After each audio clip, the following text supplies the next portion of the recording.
That bill is a fulfilled campaign promise for the president, no tax on tips. Our Ellie LaLiberte breaks down if that promise will help Wisconsin workers.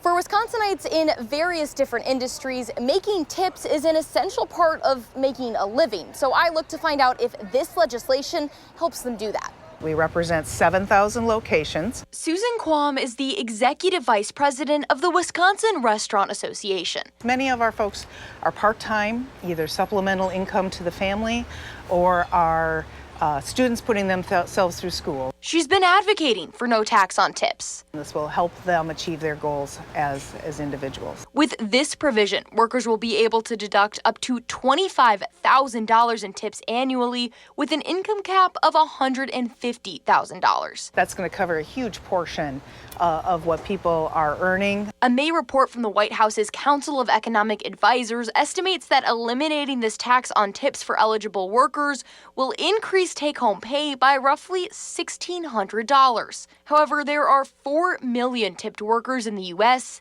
and nearly a third of them don't make enough to pay a federal income tax. The tax on tips is not the first problem I would solve for tipped workers in this economy. Laura Dresser is a labor economist and professor at UW-Madison. She says tipped workers face more serious issues like access to benefits. I would think about strengthening the wage floor that functions for them rather than pretending that solving a small problem in tips is where the real bang for the buck is. Now, under this budget bill, the tip tax cut only extends through 2028. So theoretically, Congress could restrict or abolish it in the future.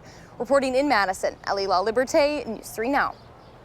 Thank you, Ellie. Although there are still some questions about how the IRS will apply this tax cut, it will be in effect for the entire 2025 tax year.